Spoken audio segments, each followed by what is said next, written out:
Milan lawan Inter di derby 2024-2025. Milan 3, Inter 1. Mantap. Gol Joshua Zirkzee 2, Leao 1. Ingat Bastoni kartu merah.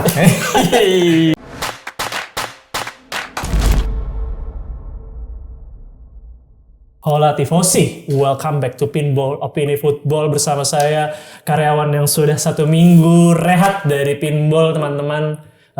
Balik lagi, kita sudah tidak membahas Serie A sudah habis, teman-teman. Kita sudah masuk ke season baru, yaitu season 24-25 ya.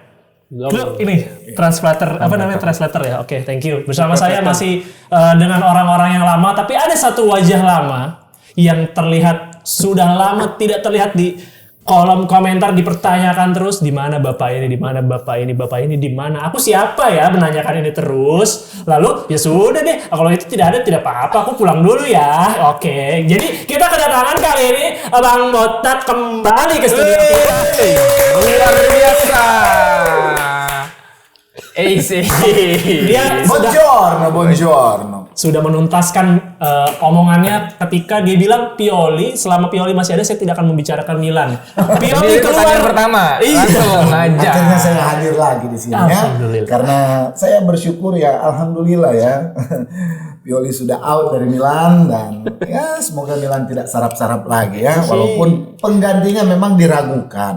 Diragukan dalam tanda kutip karena memang sepak terjangnya belum teruji di klub besar. Karena boleh dibilang Fonseca ini baru pegang klub yang levelnya high ya baru Milan. Kemarin kan cuma Roma. Itu kan bukan level high dia. Roma itu kelas B. Oh gitu, kasihan sekali. Oh ya, itu fakta. Oh fakta. Fakta. Ya kan? Scudetto terakhir Roma tahun kapan? 2000. Memang tingkat koefisiennya di Eropa dia lebih tinggi dari Milan. Tapi kan kita berkaca pada suatu prestasi.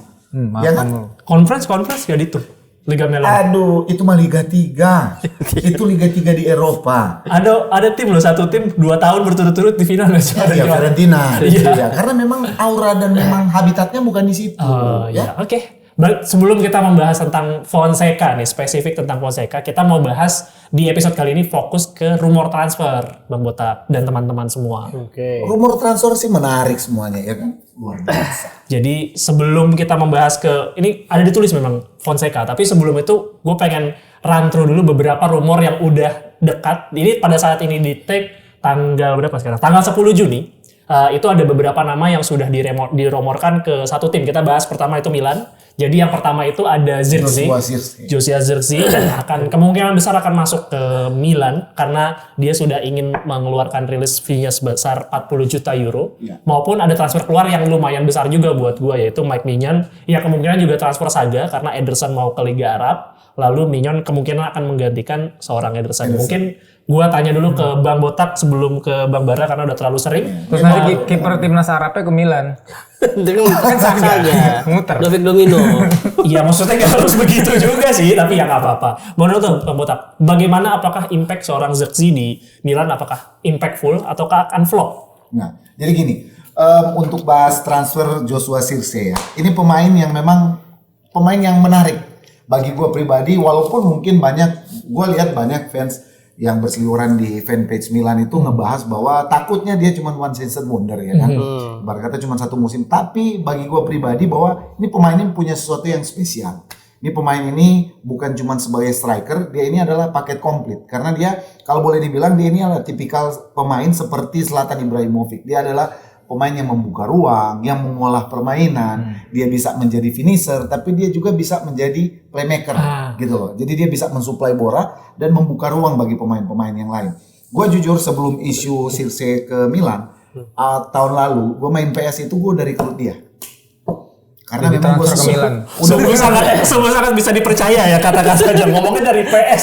Iya. Oke, menarik sekali ya. Gue udah beli dia waktu gue main FIFA 2024, gue udah ambil nih Zirkzee ini dia. Jadi memang gue suka karena ini Milan ini kehilangan pemain seperti dia. Tapi memang Milan juga butuh ujung tombak yang memang spesial nomor 9. Walaupun memang kelihatannya Zirkzee ini akan mewarisi nomor 9 daripada sepeninggal Giroud kan. Tapi ya kita lihat bagaimana sepak terjang dia di klub kecil. Bolonya dengan boleh dibilang kan Bolonya ini diisi pemain-pemain yang buangan dari klub-klub lain. Circe ini kan juga buangan dari Bayern Munchen sebenarnya kan. Nah, tapi ya gue sih optimis dengan rekrutan dari Circe ini dengan nominal 40 juta euro, dia kalau main di Liga Inggris sudah sekitar 60-80 juta euro. Walaupun memang sekarang Milan itu si Moncada. si Frulan yang paling gua sebel ini dia sedang menegosiasikan dengan Kia Jarobokian kan, agennya dia untuk komisi.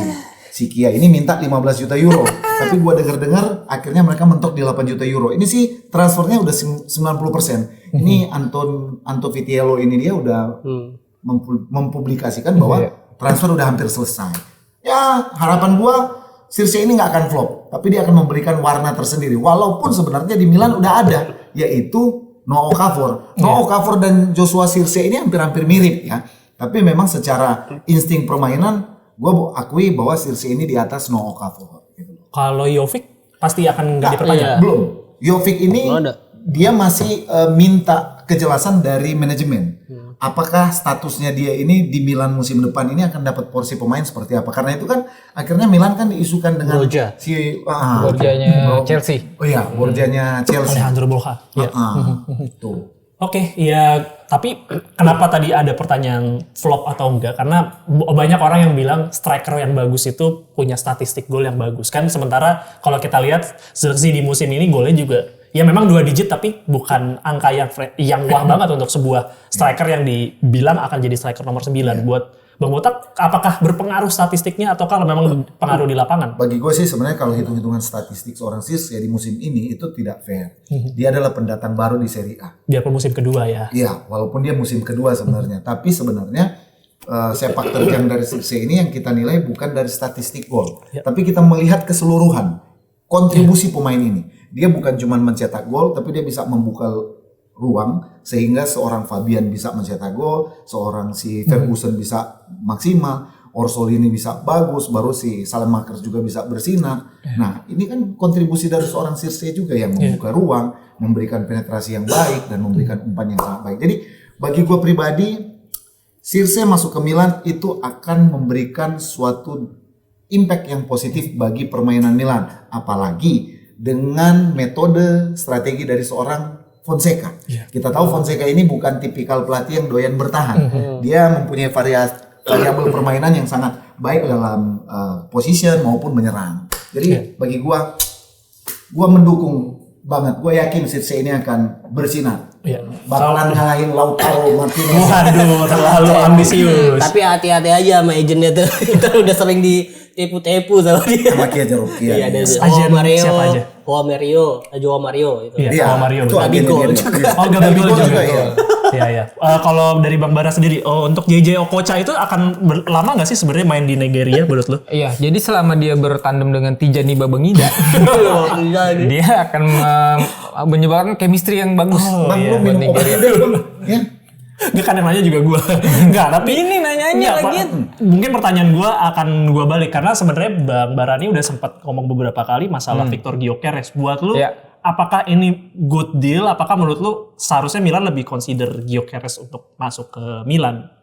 Gitu loh. Gyökeres. Victor Gyökeres Sporting Lisbon. Kalau memang dari insting mencetak gol dan statistik, Gyökeres memang lebih moncer. Cuma gue setuju dari statement Bang Botak kalau Zirkzee ini juga dia memang striker yang bisa gocek, bisa buka ruang. Siapa tahu Leao ini akan menjadi plot, menjadi goal getternya walaupun dia mulai dari sisi kiri. Tapi ketika masuk ke tengah, Zirkzee ini akan membuka ruang, akan mundur lebih ke belakang dan mungkin bermain menjadi lebih ke deep lying forward.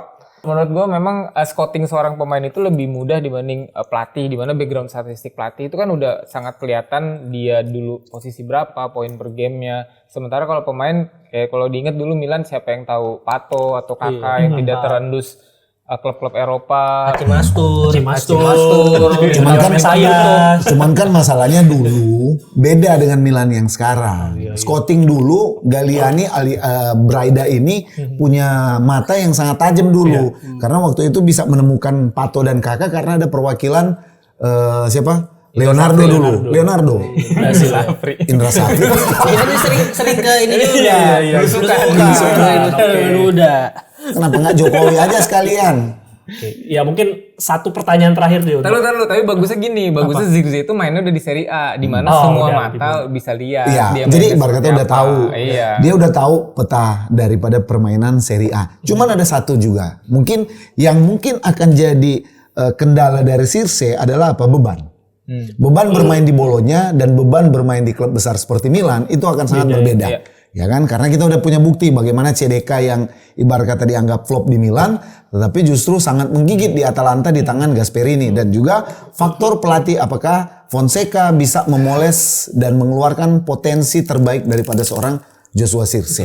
Ya tadi juga statement flop itu gue juga nemu dari Twitter tuh, kayaknya gue nemu dari fans Milan kardus. Karena fans Milan itu bilang udah harga segini, statistiknya cuma seberapa gol. Maksud gue ketika lo ngeliat, ketika pernah nonton seorang Zirkzee di Bolonya, itu paket komplit banget sebenarnya. Justru menurut gue upgrade yang jauh lebih bagus dan secara fisikal dan secara visi dibandingkan Giroud ya buat gue pribadi. Buat gue pribadi. Karena ada yang bilang Giroud juga lebih eksplosif lah bilang. Kalau Giroud itu kan ibarat kata dia tipikalnya seperti Inzaghi, finisher. Jadi ibarat kata dia memang target man. Nah kalau Zirkzee ini kan kita nggak apple to apple lah, kita mau bandingkan seorang Zirkzee dengan Giroud. Contoh kayak lu bilang tadi siapa yang pemain Sporting Lisbon yang dari Swedia? Gyökeres. Ya, Gyökeres ini kan Goalgetter, berbeda juga goalgetter. Sebenarnya ada satu striker sebenarnya yang gue bilang dia layak masuk ke Milan kalaupun memang Zirkzee ini batal, yaitu striker Meksiko dari Feyenoord. Santiago Giménez. Itu Nah, juga banyak dia bagus dia. Cuman memang ya itu dari segi harga. Milan itu mundur ke mereka itu dari segi harga. Si Gyökeres ini diminta 60 sampai 70 juta euro. Sementara si Giménez sama 60 juta euro juga. Guirassy Ya, Guirassy Stuttgart enggak. Gua Guirassy kagak sih. juga secara umur udah lumayan matang menuju ke tua sebenarnya 28 kan. Mehdi Taremi kan. Itu punya lu. Oh, dulu pengen. Enggak, gua kasih buat lu aja. Guirassy bentar lagi main di Dewa United. Gua lah masih panjang lah Guirassy gila kali. Pokoknya nanti ada satu pertanyaan lagi spesifik tentang Fonseca tapi kita simpan. Mike Maignan kita belum bahas yang tadi. Mike Maignan boleh lah buat kalian gimana? Mike Maignan itu sebenarnya masalah Mike Maignan kalau seandainya dia pindah ke Manchester City, gue sih nggak terlalu berpengaruh, nggak akan terlalu berpengaruh signifikan. Yang penting Milan itu mendapatkan kiper yang memang benar-benar sangat bagus. Gue sih sebenarnya yang lagi diisukan si kiper Nice. Iya, kiper Nice Bulka dari Polandia. Dari Polandia. Nah itu diisukan untuk pengganti Mike Maignan. Nah bagi gue pribadi yang paling krusial Milan itu nggak boleh kehilangan seorang Theo Hernandez. Gue cuma bilang itu. Kalau sampai Theo Hernandez cabut, wassalam anak-anak Milanisti. Keluar kalian diem dulu. Mending Milannya dijual buat bayar gaji Theo biar nggak pindah. Tapi kan Theo udah statusnya Madrid ya? Munchen ya yang udah ada statusnya. Masalahnya si siapa? Anthony Davis. Apa sih? Alfonso Davies, betul. Madrid dulu gitu sama dulu. Kenapa nggak tamu Amori aja sekalian? Boleh lagi. Ya, tapi ya itulah menunggu kejelasannya dari Ederson apakah ke Liga Arab atau Udah pasti. Udah pasti ya.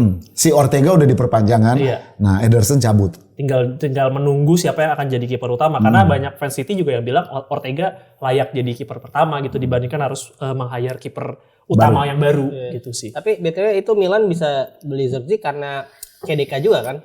Enggak. CDK kan mau ditebus juga kan pasti sama Betul. Milan. Budget udah disediain. Ada juga. Tapi ada budget. Emang lu pikir Milan nggak ada duit? Hah? Tapi- Emang lu yang ditarik isin sekarang? Hah? Dari klise. Ayo kalau CDK berapa harganya? 20-an. 20 plus tambah kemarin peminjaman 10 juta berarti 30. Baru habis itu dapat bonus. Emang situ. Udah ditarik Okatare. Jangan bahas Interleasing. jangan bahas duit lagi ntar sakit hati Nah, lagi. ini kan ibarat kata musim selesai, udah selesai. Gue udah Oh, akui iya, tentang musim boleh. itu. Sekarang musim baru. Kita musim perang baru. baru lagi dong sekarang. Emang kenapa? Boleh. Oke, tenang. boleh. Tenang, kita jangan bahas Milan dulu, jangan bahas Inter dulu. Kita bahas yang ada tetangga dulu nih yang tadi dibilang kurang berprestasi. Sampai Yaitu- Juventus. Bukan ya, itu nanti berprestasi kayaknya sih. Napoli. Itu berprestasi Nah, juga. ini kan ada tulisannya. Ini AS Roma. Oh, ya. Ini masalahnya ntar Bang Wai sama Bang Rahmat nunggu-nunggu soalnya. Karena lumayan banyak desas-desusnya dan irisan transfernya mirip banget sama Napoli di musim ini. Pertama itu ada Jonathan David yang santer ya. Raul Belanova, Nicolo Zaniolo kemungkinan akan comeback. Politano atau Chiesa. Nah ini juga agak lucu sih opsinya sih. Antara kayak dikasih langit sama gorong-gorong itu terlalu jauh. Chiesa sama Politano tuh kejauhan sama Nicolas Sule. Kalau keluar kemungkinan Tammy Abraham akan cabut sama Lukaku kemungkinan bakal balik lagi juga. Karena harganya lumayan. Bukannya ke Napoli. Kayaknya ke Napoli. Gua masih ya nanti kita mungkin akan bahas di sectionnya Napoli. Cuman dari spesifik di transfernya Roma, gua mungkin akan bahas satu nama yang lumayan menarik karena ini diincar beberapa tim yaitu Tom Haye. Tom Haye. Kenapa jadi Tom Haye? Chiesa lah, Chiesa. Nggak ada nama lain yang layak disebutkan di sini kecuali Chiesa. Karena yang lain mungkin rumornya masih setengah-setengah. Cuman Chiesa ini lumayan santer. Karena Juve juga pengen jual. Betul. Ada statement gitu. Karena nggak mau perpanjang. dijual. Chiesa juga nggak mau. Kenapa gue nggak ngikutin kalau Chiesa? Enggak, Chiesa memang mau dijual karena memang betul kata Rangga. Dia nggak mau perpanjang, dia kan kontrak habis 2025. 5 betul. Nah, Satu dia musim memang mau lagi. dijual. Perebutan adalah Napoli dan Roma. Paling kuat. Tapi kayaknya kalau gua sih feeling Chiesa itu bakalan ke Napoli karena di situ dia bisa digaransi dengan pelatih yang bagus yaitu Conte. Betul. Dan duitnya juga Roma emang punya beli Chiesa. Roma ada duitnya. Selalu ini biasanya. Roma ada duitnya, tapi masalahnya klubnya kan nggak punya daya tarik sekarang. Iya, mau Chiesa kenapa bisa milih sesama di Serie A juga gitu? Gue pikir Tapi karena ada Napoli juga tawaran. kan nggak main di Eropa Nah, juga Napoli. pertama ini juga menarik. Memang beberapa faktor Napoli itu nggak masuk Eropa. Roma juga, Roma memang masih mending lah, masih masuk Eropa League. Tapi Conference League Eropa League, Conference League itu cuma si itu doang. Siapa? Fiorentina doang. Fiorentina sama siapa? Al Hilal. Ya Torino pokoknya nggak jadi, yang kenapa tadi mungkin gue nambahin kenapa jadi lebih condong ke Napoli karena ada kemungkinan Juve bakal minta pertukaran sama Giovanni Di Lorenzo. Nah, ini juga jadi menarik karena bakal banyak ada swiper pemain lah. swiper main dan bakal jadi banyak transfer domino juga di situ. Makanya kayaknya Juve lebih favor ke Napoli dan kalau nggak salah Chiesa itu dihargai 30 sampai 40 juta euro, sementara Di Lorenzo sekitar 20-an. Jadi kemungkinan yang nombok sih Napoli sih dan itu bakal menarik. Tapi kalaupun iya, feeling gue dari semua nama ini yang paling possible memang Zaniolo. Karena kayaknya Zaniolo pengen balik lagi ke Roma dan pengen dilatih sama De Rossi sih. Tapi menurut kalian yang paling dari nama-nama tadi ada yang menurut kalian paling bakal berimpact buat Roma nggak sih? Nggak ada. Nggak ada. Itu pemain-pemain yang mau direkrut pun Jonathan David itu ada. Kalau dia menjadi rekrut ya, itu adalah musim pertama. Mungkin impact yang terbaik ya mungkin ya Chiesa. Tapi bagi gua pribadi itu mustahil Chiesa untuk pindah ke AS Roma. Karena satu, dia Roma bermain di Eropa. Tapi persoalannya pelatihnya.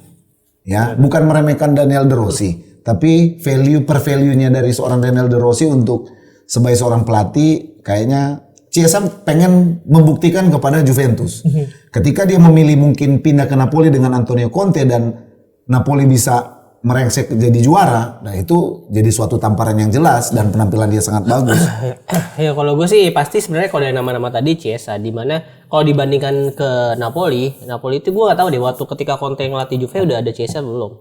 Kayaknya belum ya. Harusnya belum. Belum. Allegri. Iya maksudnya ketika ada Allegri kan baru dia datang kan. Karena kalau di skemanya Conte, gua tuh nggak terlalu ngelihat dia bisa fit gitu.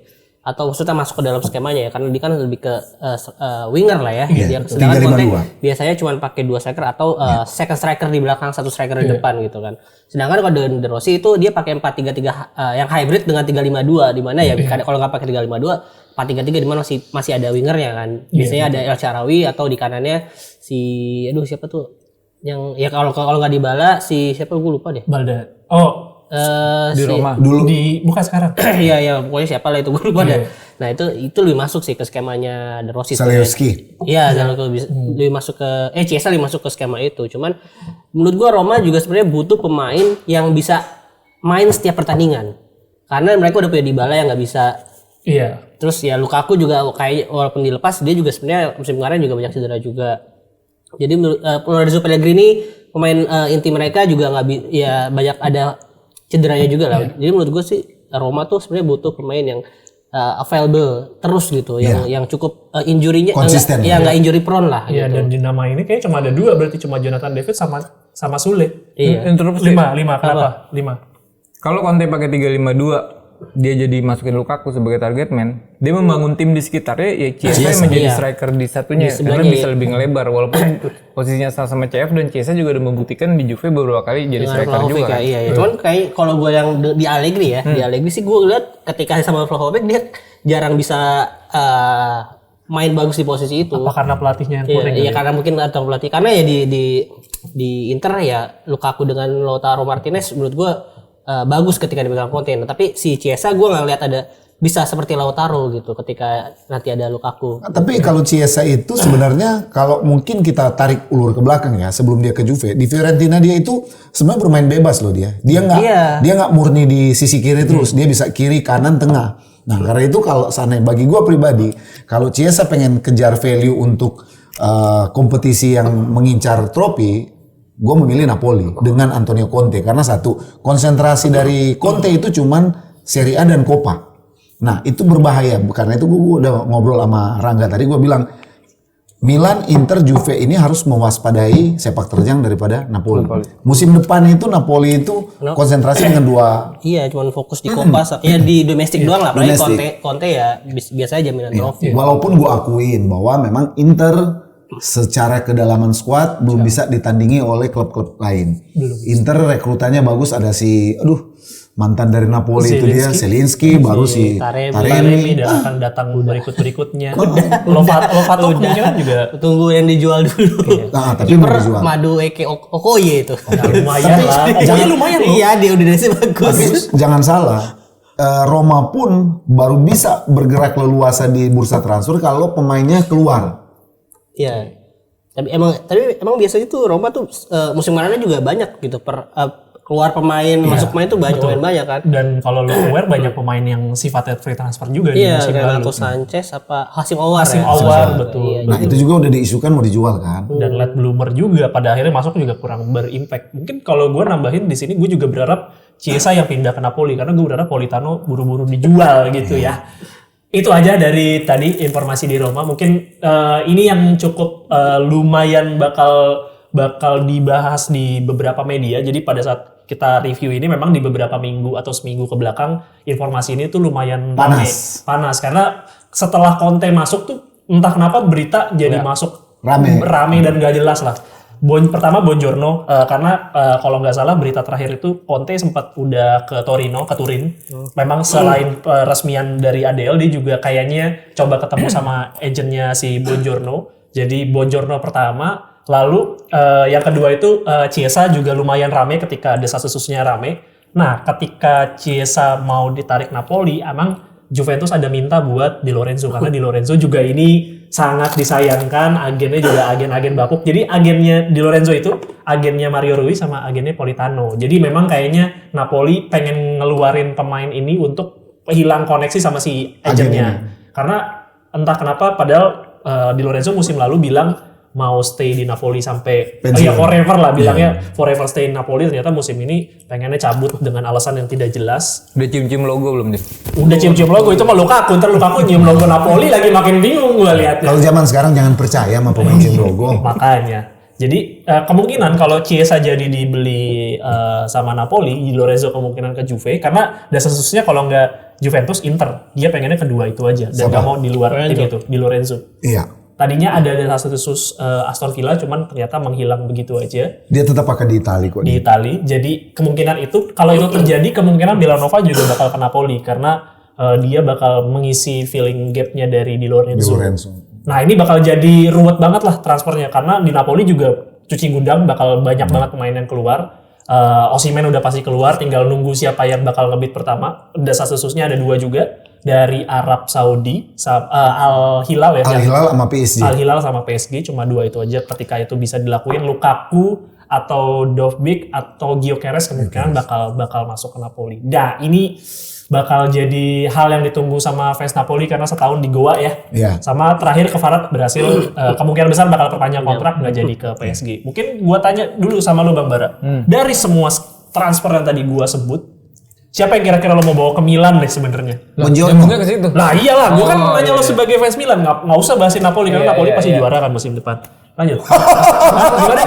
Gimana? Ya juara Copa kan boleh dong maksudnya. Bisa. Boleh, iya. Silakan. Dari transfer ini? Iya, yang lo tertarik nih kalau harus lo tarik ke Iya, memperkuat CB sih kalau Buongiorno. Tapi memang kan Buongiorno ini kan berita terbaru kan Milan udah melempar tawaran resmi dengan 25 juta euro plus Alexis Saelemaekers. Betul. Napoli 40. Awalnya juga sama 25 sama Ostigard gue lupa. Tapi masalahnya berurusan dengan Urbano Cairo ini memang bikin sakit kepala ya.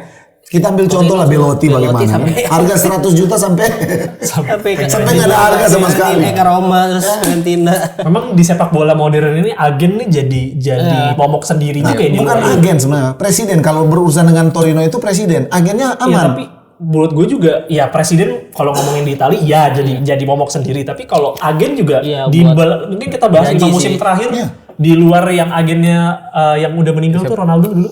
Oh, Raiola. Raiola kan itu kita tahu ya seberapa bikin sakit kepalanya. Tapi makin kesini juga makin banyak. Makin gila. Makin banyak gila. ya. Jadi Order sebagai kayak gini, dia. yang merusak pasaran transfer dan membuat agen-agen ngelunjak ini adalah aturan Bosman itu sendiri, ya kan? Ketika aturan Bosman ini berlaku, akhirnya agen ini punya celah. Jadi contoh kayak pemain, contoh yang terjadi kayak Madrid menggait Mbappe, ya kan? Ini kan ibarat kata semua itu ada problem masing-masing, baik dari presiden maupun permainan agen. Tapi ya contoh lah kita lihat Milan, bagaimana lepasnya seorang Hakan Calhanoglu, Romagnoli, Kessi maupun Donnarumma. Kalau Donnarumma memang murni agen almarhum si, Betul, Raiola. ya kan Raiola. Kalau Kessi sama agen juga. Jadi semuanya begitu. Ya. Tapi memang ya jadi problem sih. Tapi gua satu pertanyaan lagi deh di luar tadi. Menurut lo yang bakal jadi impactful di Napoli di musim depan dari beberapa nama ini kira-kira siapa? Kalau gue sih Chiesa. Chiesa. Gue Lukaku. Chiesa ya? Lukaku. Enggak, kalau gue sih contoh begini, mungkin ini Lukaku. Striker sebenarnya Napoli tanpa harus menjual Osimhen, mereka cuma input untuk sisi kanannya. Seandainya mereka rekrut Chiesa, ada Kvarat, Chiesa dan Osimhen, itu ngeri loh mereka. Tapi kan Osimhen udah pasti keluar. Iya, kalau seandainya dijual ya. Menarik sih, tapi feeling gue ya dengan adanya Conte kayaknya dia juga mulai Berpikir. berpikir ulang. Karena tim-tim yang lain pun juga ngelihat performa dia di musim lalu itu nggak seimpresif ketika dia Scudetto. Kayaknya tim lain juga mundur dan pilihannya cuma PSG sama Liga Al Arab Hilal. dan dia nggak mau Liga Arab. Yang kedua dia pengennya Premier League sebenarnya. Itu Iya, dia udah sempat ngobrol. Kalau kenapa Lukaku? Ya karena dengan fungsi ada Kvarat udah pasti perpanjang, terus ditambah masuknya Chiesa pun masih akan berebut tempat sama Kvarat kalau di Conte pakai 2 striker. Iya. Itu dia, dan ya penentunya justru di goal getternya sih kalau gue bilang. Kenapa lu nggak ada yang nyebut Pavoletti atau petanya di sini? Petanya, peta Dora. Tapi gue kalau nambahin sedikit, gue sih kurang, gue melihat ketika dari statistik dia di Tottenham ya, Conte tuh tidak terlalu baik ketika dia main 3-4-2-1 secara hasil ya, secara hasil ya banyak lebih jarang menang lah dibandingkan dengan dia 3-5-2, dan karena di Inter juga kebanyakan 3-5-2 juga kan.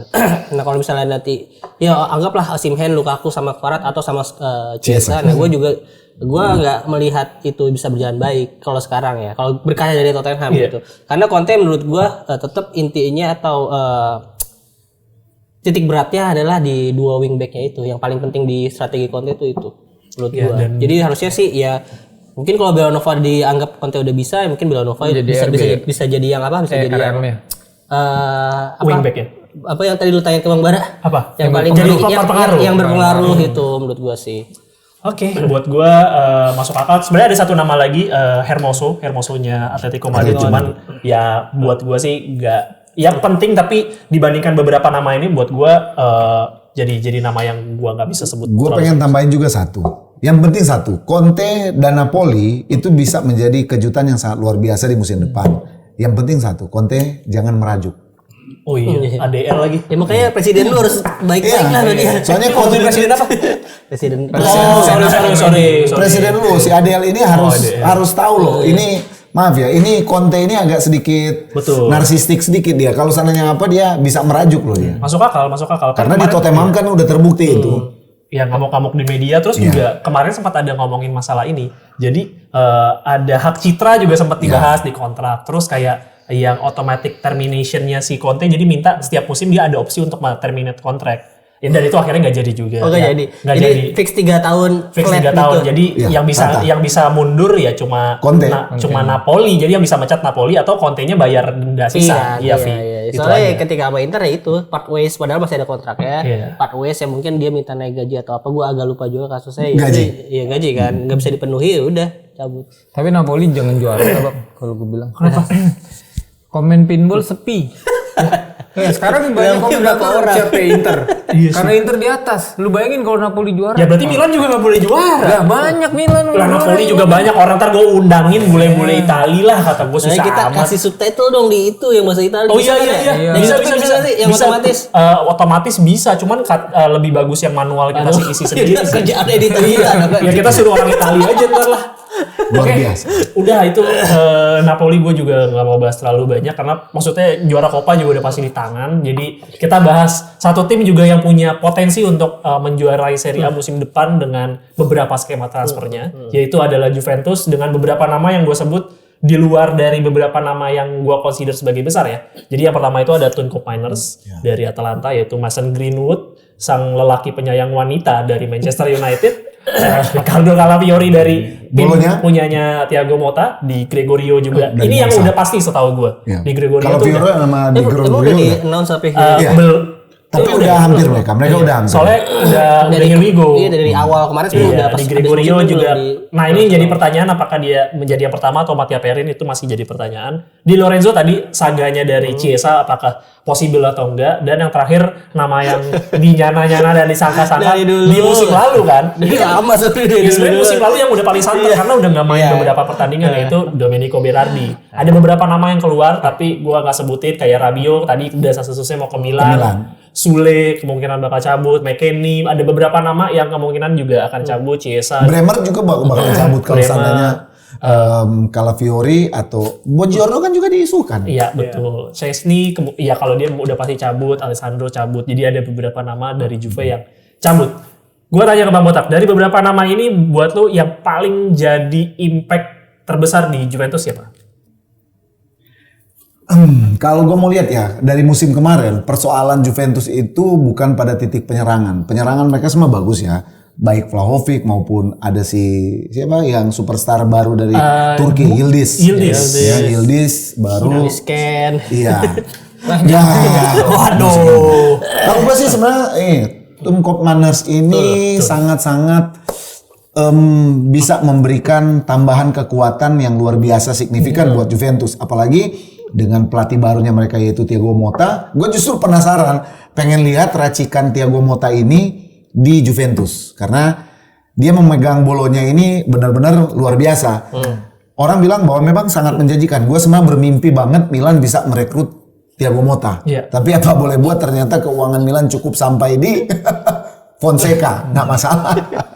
Ya, Masalah gaji. bagi gue pribadi ya memang ya. Kita tahu sendiri lah Juventus ya. Juventus ini rekrutannya udah pasti Italia. Yeah. Dia pasti akan banyak merekrut pemain-pemain Italia.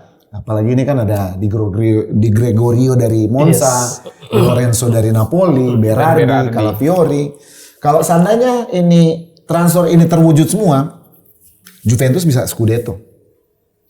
Dengan permainan menarik di tangan, ya. Gue bilang, yang penting racikan dari Thiago Motta dari Bolonya dan itu bisa berjalan bagus skemanya di Juventus, itu berbahaya. Karena jangan salah, tanya ke Inter, apakah Bolonya tidak berjaya dengan Inter? Inter tidak berjaya lawan Bolonya loh. 2 kali pertemuan. 3 kali sama Coppa. Pokoknya 2 kali Inter, 2 kali kalah, 1 Kali draw. Menang iya 1 kali. 1-0. Ditambah komposisi pemain yang lebih bagus. Iya. Tapi gue justru melihat sih Calafiori sih, Bang. Iya, Calafiori untuk lini pertahanan. Tapi sebenarnya Juve di lini pertahanan mereka semua udah bagus. Kemarin juga udah sangat mumpuni. Ini ibarat kata pasal yang paling penting adalah lini tengahnya mereka. Ya itu, Tunco Miners ini dia. Dan pertanyaannya apakah Thiago Motta akan tetap memaksakan taktikal dia di Bolonya ataukah dia akan mengadaptasi taktikal yang sedang Gue rasa dipakai karena itu dia dibeli kan. si Calafiori. Enggak si Thiago Mottanya, pasti karena Juve bermain seperti Bolonya. Bolonya Motta. Karena memang begini ya, gue bilang untuk di Liga Italia musim kemarin ada 2 pelatih yang mempunyai dampak yang sangat luar biasa dalam taktik strategi permainan. Yaitu Inzaghi, gue akuin di Inter dia mengangkat Scudetto dengan permainan yang sangat konsisten yang menarik, dan kejutan paling luar biasa ya Thiago Motta. Di mana nama Mazzari di situ? Lu mau cari Mas Ari buat apa? Itu tadi kata ada 2. Mas Ari, Masya Allah. Mas Ari Mas Ari. Tapi kalau gue nambahin sedikit lagi, kalau Calafiori sebenarnya nama yang menarik dan penting juga sebenarnya di Iya. Thiago Motta itu. Cuman ini kalau misalnya buat gantiin Bremer atau entah back, karena kan yang cabut Danilo, Alessandro juga cabut nggak sih? Gue lupa deh. Alessandro yang cabut, Danilo enggak? Danilo enggak? Danilo sama Bremer tetap. Pokoknya kayaknya Calafiori ini harus tetap didampingi oleh back senior. Karena kalian coba kalau nonton main lawan Bosnia, Oh iya semalam. Calafiori itu buat kesalahan yang elementer. Elementer betul. Maksudnya itu kayaknya dia belum levelnya karena dia masih muda juga kan. Maksudnya Masih level 23 tahun. Pengalamannya masih agak butuh didampingi oleh pemain senior sih. Belum pernah diomelin abang-abangan ya dulu ya. Iya. Dan apakah ini akhirnya Berardi mau ke Juve? Karena kan kita tahu sendiri dia Interista ya. Dia Iya, kan betul. banyak ya udah sering banget walaupun sempat ada dua kepemilikan dulu kan masih bisa ya. Iya, betul. Juve dan Sassuolo. Sassuolo. Nah itu ya sampai sekarang juga dirumorin terus tapi dia nggak mau. Apakah sekarang timnya udah ke Serie B? Apakah dia bakal mau balik ke Serie A? Iya. Tapi kalau gue sih sebenarnya Berardi ya impactnya nggak terlalu gimana lah. Mau dia ke Juve ke, mau dia ke Manchester City le, PSG gue nggak peduli. Yang gue khawatirnya cuman ini kekuatan yang direkrut sama Juventus ini memang benar-benar mengisi pos-pos tertentu dan itu sangat bagus. Dan ada tambahan sedikit ya, desas-desus untuk bek kanan Milan bahwa di sini juga ada nama baru yang ditambahin adalah bek kanan dari Aston Villa, Matikas. Oh, Mete apa Joni sih? Matikas dari Polandia dia. Iya, dia pindah ke warga negara jadi Polandia. Kalau nggak salah ada nama Polandianya, Matysius Kaszuku apalah Iya, gitu lah. Matikas. Dari Inggris kemudian dia. Karena memang itu Milan ini argensinya itu selain bek tengah ya bek kanan. Ya kita nggak mungkin berharap sama Cavubria kalau pengen Scudetto. Cavubria loh, El Capitano. Kapten magang. Waduh, kapten magang sama kayak di Lorenzo dong. Ya oke. Itu adalah desas-desus dari seorang Juventus dan kita masuk ke sang tim jawara ya. Ini bangke banget ya editornya. Masa cuma ditulis Inter out Alexis Sanchez udah itu doang. Masa ada 2 nama nih yang masuk bukan desas-desus tapi udah pasti gitu. Zielinski sama Taremi menurut gua ya di luar itu semua tapi ada beke Salernitana yang desas-desus juga. Itu Silvato. Silvato. Bervato itu Ya, ibarat kata kalau Inter kan cuma tinggal nama-namain dikit.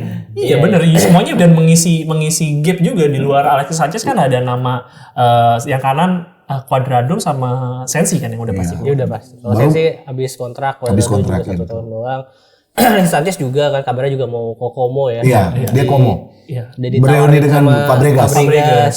Iya. Kalau kita berbicara tentang Inter, ini berbicara tentang mobil Ferrari yang tinggal dimodif sedikit. Iya. Gak penting, maksudnya nggak seru juga ngebahas ini informasi transfer. Jadi ini mobil udah bagus nih, tinggal tambahin stiker sedikit begini biar lebih kinclong. Asis Kotlet doang, apa serunya? Ya tapi itulah maksudnya kagak ada yang seru. Di lu mau bahas apa yang paling Tapi seru? emang ya Inter juga sejauh ini pasti harus tetap ngejual dulu baru mau beli gitu. Ya. Tapi Jual gua- klub maksudnya? Ya enggak lah, No. jual pemain dan gue sebenarnya pengen banget itu si Dumfries yang gak jual. Dumfries, tapi memang Dumfries mau dijual. Iya tapi ya Selesai semoga aja Euro ya. lah, Iya selesai karena Inter Euro. juga belinya pas selesai Euro kan. Karena satu, Jadi- Euro ini kan akan berfungsi untuk menaikkan harga Harga pemain. betul. menurunkan.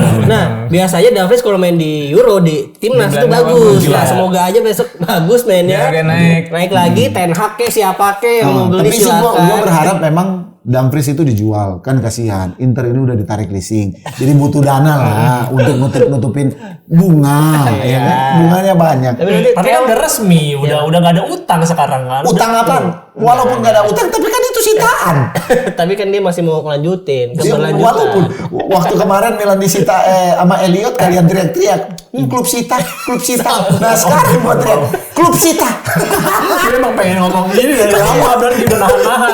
Enggak, karena kan kemarin gue mau cengin dia apa? Dia juara. Apa? Iya. Ya kan? Kalau UCL tapi Iya. juga menang juara. Milan dibabat sama dia. Nah kalau sekarang kan sedikitnya ada gue mau ngecengin Inter kan, klub sita. Ya kan? Sama aja tapi kan. Iya kan? Tapi Cuma bisa seenggaknya beli murah-murah. Tapi enggak, doang. memang gue bilang Dulu lagi. Inter sama Milan ini nggak boleh bermusuhan. Satu, kita ini senasib sepenanggungan. Udah satu stadion, udah klub leasing bersama, udah disita sama-sama. Iya, sama-sama orang Amerika. Tapi gue bersyukurnya ya walaupun ya manajemennya tetap dipegang oleh orang Iya. Italia. Iya, untungnya. Si Pepe Marotta. Iya, iya tetap lah. Gimana nggak mau dipegang BP Marotta? Inter kalau tanpa mafia Marotta ya tidak akan berjaya. Jelek banget. Mafia, Mafia Marotta. Saya mungkin di ini aja paling di posisi penjaga gawang ya, karena Emil kemungkinan juga nggak. Kok mau kemungkinan? Iya. Emil Audero. Kayaknya ke timnas dia. Jadi Inter butuh kiper kedua ya. Okoye tadi. Tadi mungkin ada nama Okoye sama sebenarnya ya itu Paulo Bento yang Kenapa nggak kiper timnas aja? apa Hernando. Fernando. Oke juga lah. Tapi kan EU-nya kepake, sayang slot Iya, EU-nya. makanya ya menurut gue sih posisi kiper kedua juga sebenarnya cukup krusial karena Inter ketika ya balik lagi kalau kita ngomongin zaman Handanovic kiper keduanya tuh sangat jomplang ya. Tiba-tiba si siapa Radu main buat blunder. Jadi menurut gue sih kiper kedua juga tetap penting. Harus penting. Dan Soman juga bukan usia yang muda juga. Mungkin selain kita bahas tim-tim kesayangan kita ya, musim depan ya kita sebagai seorang warga negara Indonesia ya berbangga lah. Nanti musim depan kita tim nasional Indonesia pemainnya ada di Liga Italia ya. Jai, Bang Jai. Okocha. Jai Inces. Menyala Bang Jai, semoga nggak dipinjemin. Saya kata mau dibeli Inter deh. Nah, iya, tapi itu memang apa euforia fans FOMO itu. Tiba-tiba gue baca ngapain lu mau bahas-bahas bilang Jai Inces kalau gue jadi Jai Inces gue main di Venezia. Iya. Jam terbang. Main naikin kualitas. Kalau kualitas lu bagus, lu direkrut sama tim besar. Yang penting gue cuma pesan satu Jai Inces, jangan masuk Inter. Waduh, Jarang main nanti soalnya. Maksud gue gitu, Iya. ya kan? Kecuali Bastoni dijual. Ada tim lagi setelah ini? Nggak ada. Udah habis? Nggak ada. Oke, sebelum kita tutup ada satu pertanyaan yang masih terganjal yaitu seorang Fonseca. Menurut Bang Botak, mungkin kalau Bang Bara udah sempat ngobrol di episode sebelumnya. Kalau dari Bang Botak sendiri, Fonseca gimana? Banyak yang meragukan ya di luar sana. Kalau gue sih melihat begini, Fonseca, kita berbicara tentang tradisi daripada Milan. Milan itu tidak pernah berjaya dengan pelatih di luar Italia. Itu adalah fakta. Tapi untuk di zaman modern seperti ini, ya sebagai fans Milan, ya oke lah kita mempunyai ekspektasi yang tinggi. Ya oke lah kita serahkan dulu lah ke Fonseca. Kita lihat bagaimana 10 pertandingan awal ya. Kalau sananya 10 pertandingan awal Milan ada di peringkat 10 ke bawah, ya barulah tagar Fonseca out kita kumandangkan sekeras-kerasnya gitu. Tapi sih menurut gua pengen melihat pola permainan daripada Fonseca. Yang gua tahu Fonseca ini permainannya ini selalu menarik. Nah, kelemahannya Fonseca itu harus mempunyai pertahanan yang kokoh. Ingat musim kemarin kekurangannya Pioli adalah apa? Sisi defensif. Milan itu terlalu banyak kebobolan. Nah, kalau dengan Fonseca juga sekarang seperti itu, ya ibarat kata ya sama gali lubang tutup lubang nih Bang. Tapi kalau dari statistik kemarin kita melihat memang Fonseca tim yang lebih menyerang, tapi ternyata secara jumlah kebobolan lebih dikit gitu dan jumlah gol per pertandingan lebih dikit. Jadi seenggaknya walaupun besok musim depan gak kalah 5-1 dari Inter, 3 lah paling nurun lah singkatnya lah dari 5-1 ke 3-1 gitu. Anda terlalu yakin bahwa musim depan Milan akan kalah lawan Inter? Enggak. Musim belum mulai. Gua tetap akan teriak musim depan. Ya, catat omongan gua malam ini. Ya, ingat episode keberapa ini? Episode berapa ini ya? Potong di klip pokoknya ya. Potong. Milan lawan Inter di derby 2024-2025. Milan 3, Inter 1. Mantap. Gol Joshua Sirse 2, Leao 1. Ingat Bastoni kartu merah. Theo gitu. Oke, berarti tidak sabar banget ya untuk menunggu Bang Botak komentar. Musim ini gua nggak mau komentar lah kalau Fonseca masih ngelatih gitu. Ntar musim depan tinggal ditunggu. Tapi di luar itu semua buat teman-teman gimana tadi dari pembahasan kita terkait transfer, terkait Fonseca, terkait Conte dan lain-lain, ada yang setuju tidak setuju bisa ditulis di kolom komentar. Kira-kira gue boleh tulis kolom komentar nggak? Boleh. Nggak bermutu. Pasti gua komen di situ sih. Jangan gitu dong Bang Botak. Apa tuh Bang Bara katanya? Ada. Lu mau ngomong apa dulu dah? Udah ada haters gue sekarang Bang. Siapa? Lu? Bukannya dari episode pertama emang haters lu banyak? Iya emang. Apa? Tapi di atas fans. Kan pas gue bahas Fonseca, gue kan menyajikan data ya. Data, betul. Jadi kayak Fonseca itu posisi berapa, terusnya dia poin per game berapa, itu gue buka data. Cuma dia ngomongnya, nih lu mah kagak udah nggak ngerti bola, kagak punya data. Lah kan yang ngomongin data semua. Bang, gue cuma bilang sama lu ya, Bang. Ya, untuk berusaha sama fans-fans begitu, kita enjoy aja, nikmatin ya. Nanti kalau gua kasih saran, sebenarnya paling gampang kita berusaha sama fans kayak gitu. Mana itu komentarnya? Tuh, itu paling atas kan Paling Lupin. atas nggak sih? Kan Lupin. Oh iya. Tuh. Sampai 16 komen. Jadi gue bilang, lu cukup Alvin di bagian sortir, lu minta alamatnya dia jelas. Baku hantam Minta ini. alamatnya dia jelas, ya. Samperin, kita kasih ketoprak buat dia. Waduh. Yang bumbu kacang udah menyenye. Gila lu. Ini loh dia. Lagian gua heran.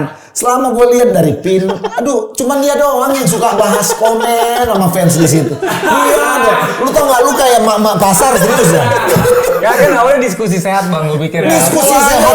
Lu tau lu, diskusi sehat gue lihat. Lu sungguh pendek banget. Gue bilang ngapain juga bara ini mun. Aduh. Ini harusnya kita obrolin off air nggak sih? Kenapa ini kita bahas di on air sih? Ya udahlah. Pokoknya itu buat teman-teman nggak apa-apa lah kalau ada Enggak, yang mendebat. itu seru dong, seru. Biarpun tidak masuk akal buat Bang Bara, buat saya, buat Aldi, Bang Botak dan teman-teman lain, tidak apa-apa. Komentar sebanyak-banyaknya. Pokoknya buat para fans ya, tifosi daripada Pin Sport. Ingat, dia memang pantas untuk kalian bully. Dia memang pantas untuk kalian serang ya. Karena dia pun bukan cuma kalian yang kesel. Saya pun kesel sama dia ya. Itu bukan ada saya emang kenyataannya. Setahun gak mau di sini gara-gara Bara semua. Ya. Ah, bagaimana? Gue udah susah payah maki-maki Pioli. Dia puji-puji. Kapan baju-baju? Udah jangan berantem dulu, bentar aja habis ini. Pokoknya thank you banget yang udah bully Bang Bara di episode sebelumnya. Jangan lupa subscribe dan nyalain lonceng biar gak ketinggalan episode lain. Jangan lupa follow Instagram dan TikTok pinsport.com untuk berita olahraga terupdate. See you on another episode. Jauh bela. Thank you.